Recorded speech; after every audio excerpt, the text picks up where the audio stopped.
Rosy Hardy Gardening here. Today we're going to look at cuttings of heucheras that were taken when we had problems with vine weevil and showing how well rooted they are and how to pot them on. For a detailed tutorial on how to take heuchera cuttings, please go back and watch our video called Saving Heuchera From Vine Weevil. This is a follow-up video looking at how these cuttings have progressed and what to do next. Here we have trays of heuchera cuttings. This selection that I've got here, so some lovely ones with purple foliage and even this one with the greener foliage here. Some were taken as large cuttings, some were taken as small cuttings. When you tip the tray up, you can see there are nice little white roots at the bottom here of the trays. That means that they're nicely rooted. Now, those ones were taken 2 weeks before these ones here. So these ones are just slightly further behind, but still when we look at the bottom, yes, we've got lovely white root. So that's what we're looking for when we are going to start doing the plants. You've got to make sure that they've rooted right the way down. Then what you need to do is get yourself another little tray. This is going to where things get messy, and this is what a lot of people enjoy doing. So you carefully tip it out from its tray, and there you go. Look at that lovely mat of really decent root. And all you've got to do, and they will do it themselves basically, they will just fall into really nice little pieces. Now I'm just going to take a little bit of loose stuff off the top of them. I'm doing that directly. Just going to sit them into a tray. So let's show you. I'm just taking this loose stuff off the top here because this has got green mould starting, and we don't actually want that mould to go on to the transfer into the next container that we are doing. All of these heuchera that I'm doing here are all trial plants. They are ones that we have open pollinated and then collected the seed and chosen out a few. We had hundreds of seedlings, and then when we grew them on a bit, some of them had interesting foliage, and then we grew them on and into flower to see how they did. We probably did 50 plants, and out of those 50 we probably selected, what do we got here, 7, and of these 7 none of them might make it, but it's just interesting. This one has got a beautiful marking on the foliage. It's a lovely rounded one. Can't quite remember what the flower was like on this one, but some of them had huge flowers, which is why we were really interested in them. So we will go on preparing all of these through to get them into into the fact that we can actually pot them up. I'm keeping all of the varieties separate because that is basically what I need to do. And you can see this must have been a really big crown off one of the plants, and it has grown really well, sending up side shoots all over the place. Really good strong plant there. Now some of these were, as I say, were taken as much bigger cuttings, and others were taken smaller. This one doesn't look happy, so that goes in the bin. This is a stage when, you know, we can have a look at things and go, do you know what, not really happy with you, and we discard them at that stage. I know that sounds incredibly harsh, but if we don't discard them, we're just growing and using facilities. You know, water is expensive. We pay for all our water. Compost and pots are expensive.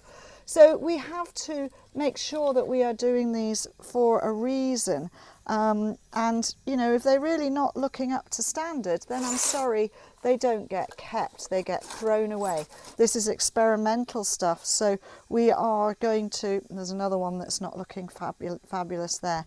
So we will just get rid of those. We want the good, strong plants, and that is how we keep them going, and that way we will keep all of our stuff looking good. So here you can really see bigger cutting material, smaller cutting material, but even the ones which were the smaller cuttings have put on really good roots. So Lovely root systems on these, really, really great. This one has a lovely silver markings on the leaf. It's really quite a nice rounded leaf again. So probably got a bit of sanguinea in there and that sort of thing.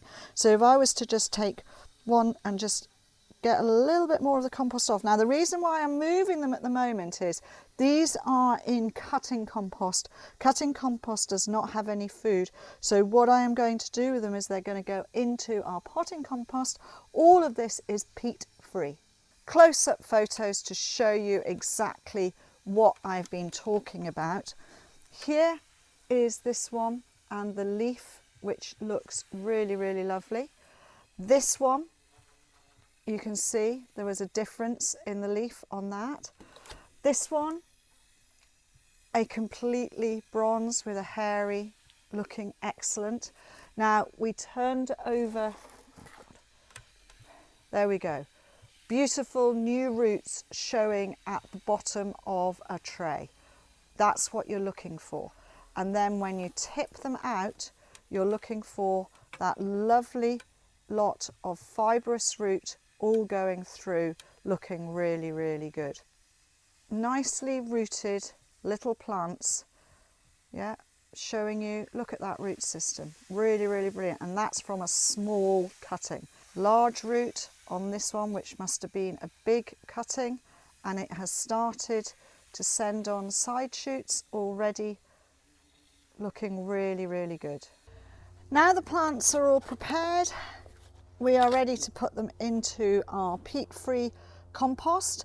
This has got Osmocote in it, so this has got some feed in it. That is slow release fertilizer. Sometimes when people get plants in this sort of compost or potting media, as I should remember to say, they wonder whether these are snail eggs. Well, of course they aren't, because they're not clear or opaque. They are coloured, so sometimes they can be blue, sometimes they can be yellow like this. Just depends on the manufacturer that you get your slow release fertiliser from. And that is all mixed in there. It's a lovely bark based compost. We use silver mix, and I'm going to pot these up into 9cm pots to start off with, which will just get them going. I just want them to actually have a little bit of food and get individually growing, and then we can see how they are doing, and then they will get potted on from this stage up into a bigger pot a bit later. All of this fact that I'm just using a smaller pot, you probably at home wouldn't be going into quite such a small pot with plants of this size, is because I don't want to waste any of the material, because as we said at the beginning, these are trial plants, so we don't want to waste compost on them, we don't want to waste too much water on them if they're not going to be something that we will be then commercially viable and growing on. You will notice the pots are recycled pots. We reuse wherever we can on the nursery, because we always have done. It's nothing new to us, this recycling and reusing stuff. I think most gardeners would say that's exactly so. They've always kept old pots and reused old pots. So all of this recycling business and reuse is nothing new to gardeners.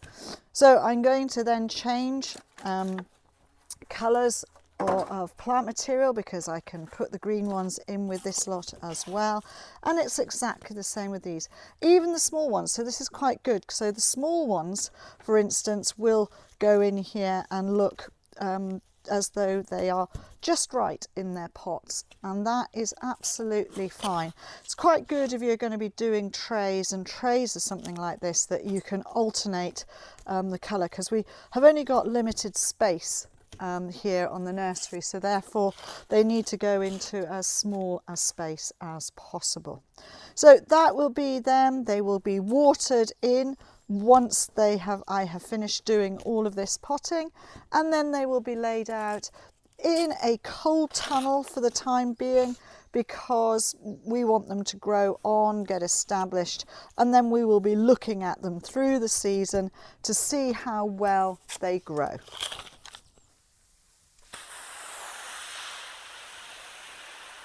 When it comes to watering, your lances can give off a huge amount of really strong water.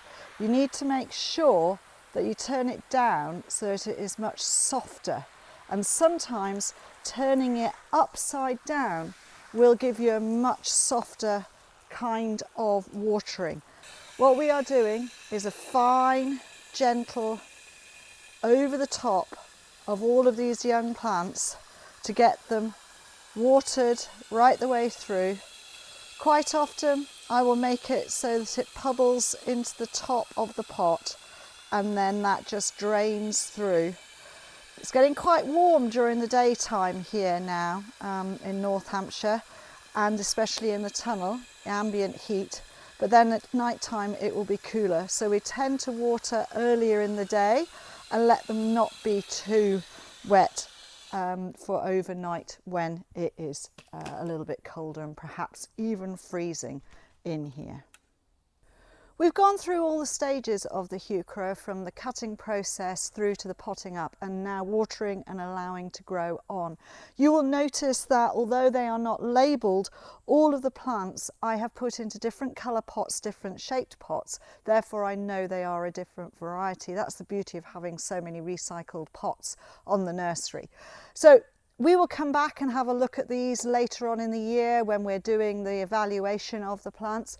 Hopefully this gives you a little bit of insight into, one, how to do the cuttings and then grow them on, and two, what happens when you are trialling plants that you are hoping to bring to market later on. Thank you very much for watching, and please do subscribe to the channel.